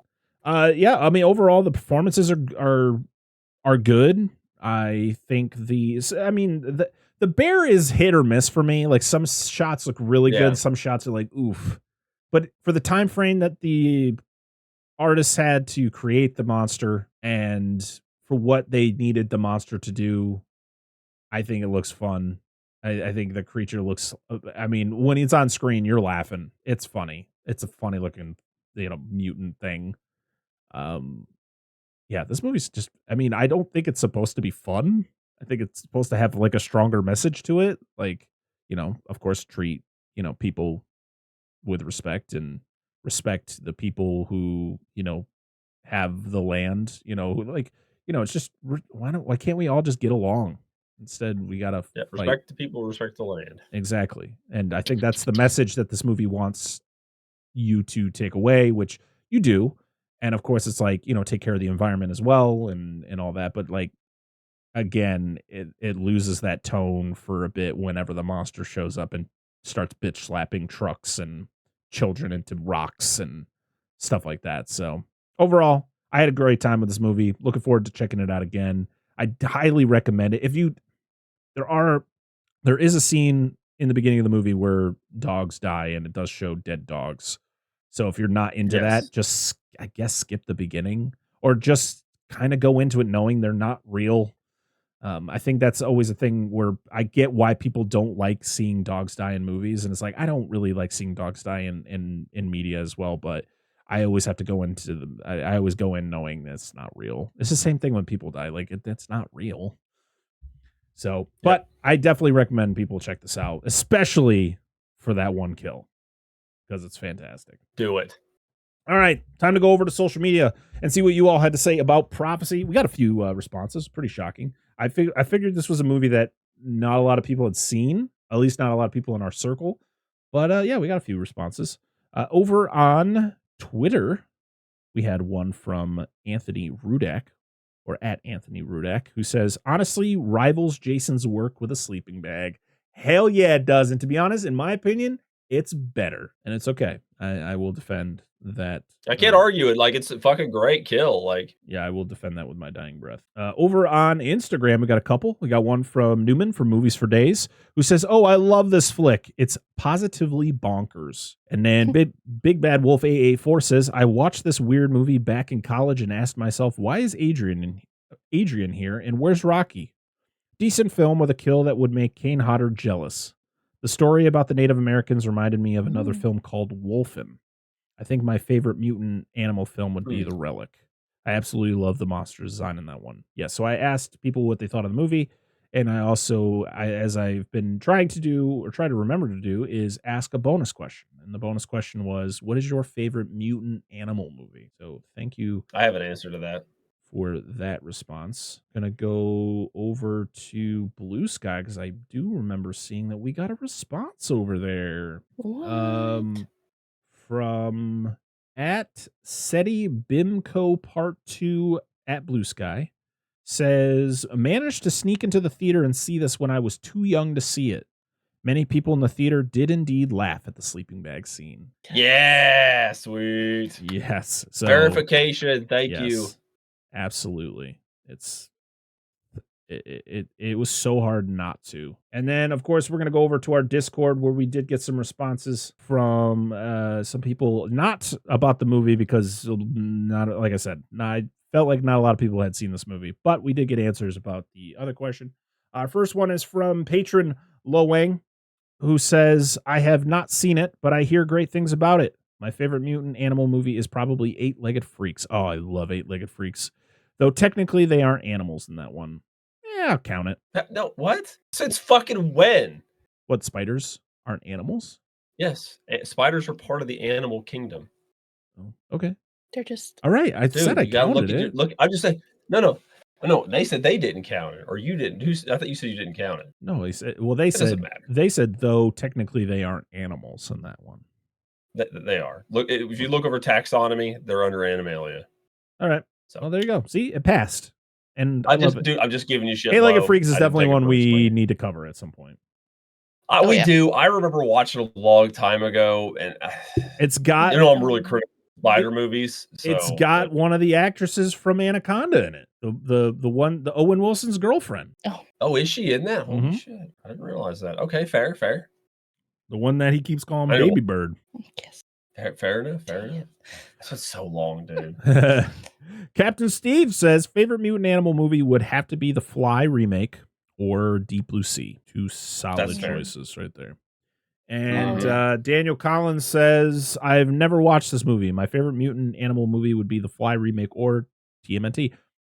I can't say TMNT isn't because it literally they have mutant in the name. So I'll pass it. I mean, they are mutant animals. So that's a good call because I feel like most people probably wouldn't say that because No, yeah. it falls in like a different category. But I mean, why not? I'd count it. We count it here. Thank you, everybody, We for sharing count it. your thoughts. If you want to join our Discord and join in on the conversation, there's a lot of great conversations happening over on our Discord. Make sure to go over to Patreon. You don't have to pay to join our Patreon. You can actually join at a free tier.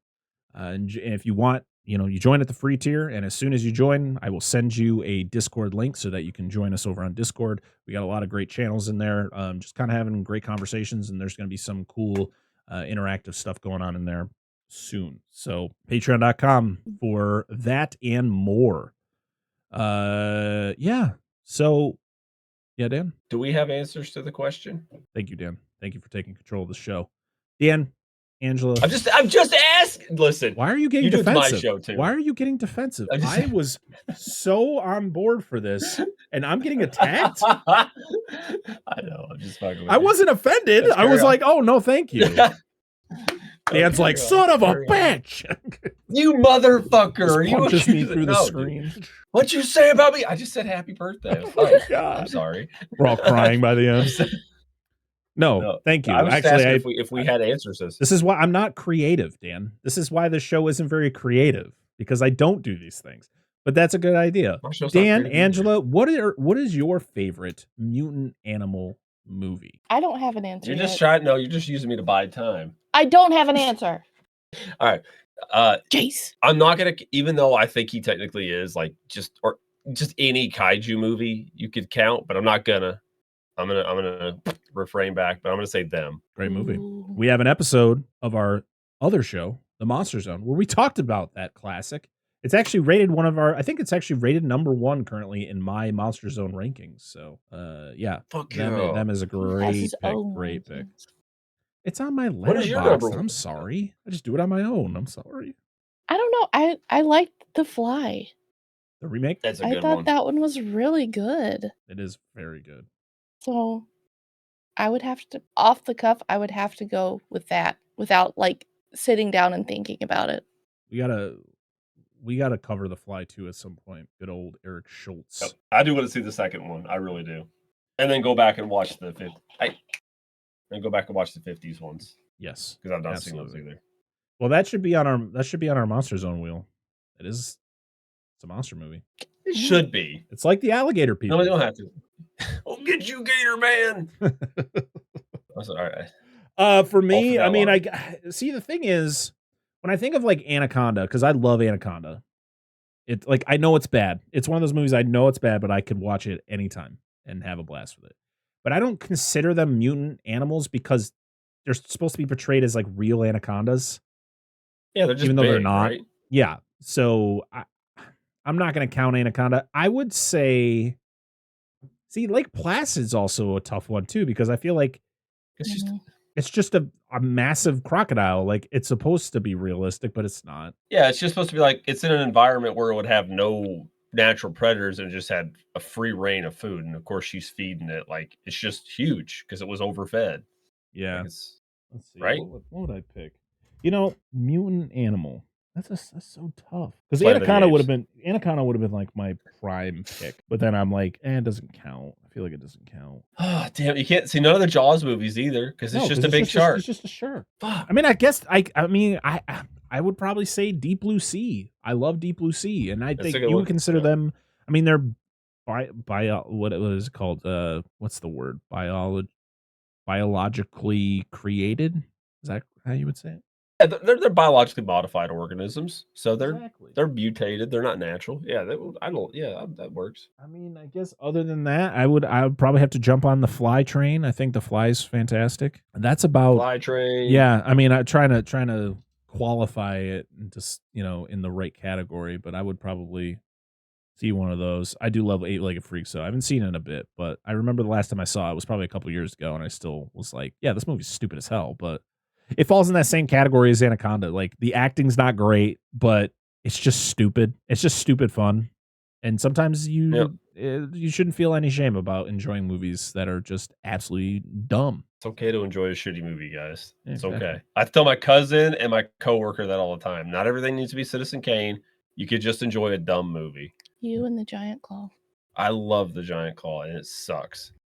I mean, I love a lot of these mutant monster movies that we've been covering on the Monster Zone. Like that, you mentioned them is fantastic, but like any of the Harryhausen, monster movies that we've talked about, like they're not technically mutants, but you could put them in, I feel like you could put them in that category. So, I don't know. Yep. Well, that is it for Prophecy. Thank you, Angela, or thank you, Dan, for that pick. Angela, your pick is coming up next. Yeah. Yeah, Mine's thank you, next Dan, week. for that pick. It was a good, worthwhile one. Next week, Hers will be better. Yeah, it's going to be... we'll see about that. Next week's pick is going to be great. What are you pointing at me for? I didn't say nothing. I just said we'll see about that. A good mutant movie is Alligator. That is true. It is a mutant.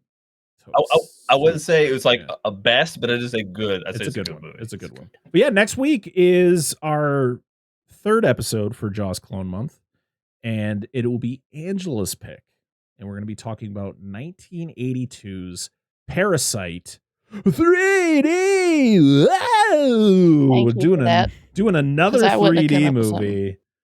Oh my god, we're talking about Demi Moore's first movie. Wild stuff. This will be the second time I've seen this movie in less than a year, which is pretty crazy. But yeah, I'm excited to revisit it and kind of cover the whole thing on our show. Our friends over at Vintage Video covered it earlier this year as part of their journey through 1982. So you should check that episode out because they have a lot of great info about the movie and the production. It's a Charles Band directed movie, which is something Charles Band didn't do a lot of. He's very much a writer, a producer, and stuff like that. So for him to direct is always interesting. And it was during the 3D phase of, the 80s, which we have already covered another 3D movie this year with Friday the 13th Part 3, which also came out in 1982. So this was a movie that came out around the same time that was utilizing that new age 3D effect. So I'm not going to watch it in 3D, but I'm very interested to rewatch it and kind of be like, oh, that's what was supposed to be in 3D. That's what they were trying to do. So I'm very excited to venture into that one again. I wish I had the Blu-ray to show, but I'll have it in a couple days. Yes. At the appropriate time, you'll have it. Yeah, exactly. Well, thank you everybody for listening and watching. That was a lot of fun talking about Prophecy. Please check it out wherever you can. I think it's currently streaming. I think it's streaming on a couple places. I think it's on Pluto right now. It might be on other things. The French version. You should. Is it really? Yeah, we pulled it up. Unless there's a way to change the language, I couldn't figure out. When I started it up, it was either French or Spanish because I could not find it anywhere, and I had to link to it through Google search, not through the actual app, and that's what version was playing. Pluto being weird. But yeah, check it out. And make sure to watch Parasite. I think Parasite's literally streaming on a few different things, so you could check that out before we cover it in next week's episode. And yeah, now it's time to do the fun part of the show where I get to sell you on the show you just listened to for the last 2 hours. You can find us on all the social medias. We are on Twitter, Facebook, Instagram, and Threads. You can find us on Twitter and Facebook at Dissect That Film. You can find us on Threads and Instagram at Dissect That Film Pod. We are on Patreon, as I mentioned before, patreon.com/Dissect That Film, where you can join for free to join our Discord, or you can join at the $1 tier, which you get uncut versions of the episodes a week before they're fully released to the public. And there's a $3 tier, we have some things planned. So if you want to join us there, we appreciate your support. It's more of like just an extra support for the show, because all the money that we get through Patreon gets put back into the show to pay for all of the different programs that we use to record and all that fun stuff. So if you can help us there, that would be fantastic. If you can't do that, make sure to go to any one of the podcast apps that you listen to us on and rate us 5 stars. Leave us a review. The more reviews we get, the more ears, the more they push our show out to more listeners. And, we definitely we want people to listen, but we also want to get new people to listen. And also we are on YouTube, where you can watch the video form of the podcast, youtube.com/dissect that film. Make sure to like, comment, and subscribe. We are getting closer and closer to those that lucrative 1,000 subscribers. We're very close. So if you can help us out with that, leave us a comment. We love reading the comments on YouTube. It's always fun. Maybe I'll start jotting some good ones down, and I'll read them on the show before we get into the current movie we're talking about. Kind of change some things up. I think that would be cool when I remember. That'd be sweet. Yeah, it's always about me remembering, and it's like, well, then write them down, idiot. It's like, I know. But I respect that. What's the point of that? What's the point of writing things down to remember it? Just so you can forget it when you're editing and you go, oh, we forgot to rank Friday the 13th Part 3 in our rankings. But you know what? We'll just do that another time. What's done is done. What's done is done. We have a monster show called The Monster Zone, where once or twice a month we spin a wheel and talk about a monster movie. It is June, so you will be getting The Beast from Hollow Mountain, which is our Out of the Patreon Vault episode, which we recorded a couple years ago or last year. I can't remember. And then our newest episode is going to be on 1979's. I got the alternate cover on. It's called Monster or Monster Humanoids from the Deep. I don't know how I'm going to title this when we release it. I don't know if I should put Monster or if I should just put Humanoids from the Deep. I'm probably just going to do it that way. I'd probably put Humanoids from the Deep, and then put, like, if you want to put Monster as like a parentheses. Yeah. But because I think more people don't have a standard title. That'll be our brand new episode with our other co-host Mikey. And then and then at the end of this month, after we cover Parasite, at the end of this month, we are going to be having a special 50th anniversary conversation about one of the greatest films ever, and that is Jaws. So please stay tuned for that. That is going to be a fun episode. It's been 4 years since we've talked about Jaws on this show, and it's, as I've always stated, it's one of my least favorite episodes. And hopefully this one will be a massive improvement on it. And, I definitely want to pay a lot of respect to my favorite movie on a big, big milestone, 50 years, which is absolutely insane to think about. So June's a fun month, and then July is going to be even crazier because we got a lot of cool things planned, but we're not going to talk about that right now because it's time to get the hell out of here, guys. Last thing I want to do, though, is to thank all the wonderful patrons over at patreon.com/dissectthatfilm. We have, once I get to the right thing, we have Billy Joseph Jr., Bucket of Chum, the Shark Movie Podcast, Corey Morissette, Daniel Collins, Jordan Champion. Oh my goodness, we have a new patron. His name is Lo Wang. Thank you for joining at the Mark Wahlberg Book Club. At some point, you will be getting a Mark Wahlberg Book Club membership card. We just got to make them. Angela, don't cover your face. It's not your fault. We're gonna get it done. We're gonna get it done one way or another. So all of you wonderful people who are at the $3 tier right now, you're gonna be getting those cards. And even people who are at the $3 tier and drop down, you're still gonna get your card because you were at one point part of the Mark Wahlberg Book Club. We're gonna get it done for you. So stay tuned for that. And like I said, there's gonna be some other stuff gonna be happening at that tier. So strap in. Lo Wang, thank you so much for joining the Patreon. We appreciate you very much. And we hope we can keep you entertained for as long as we possibly can. I continue. Rudy5453, Dustin from the Flicks and Friends podcast, Angela, Anna Presley, Dan of Dissect That Film, Doom Generation, Eric Stein, Jason, Robert Stewart, and the Baron's Hideout podcast. Thank you all for supporting us over on Patreon. And thank you to everybody else for supporting us, period, for liking our videos, commenting, sharing the show, rating us, all that fun stuff. We appreciate all the support. It really, without you, the show wouldn't be even an inkling of what it is. So we greatly appreciate you. All right. I think that's it, guys. I'm probably missing something, as I always do, but you know what? It's time to get out of here. Until next time, It's okay. I am Brett Parker. That is Dan and Angela. We are Dissect That Film, and this has been another episode of the Dissect That Film Podcast. We'll see y'all again on the next one. Bye. Only you can help prevent forest fires. Don't eat the mercury-filled fish.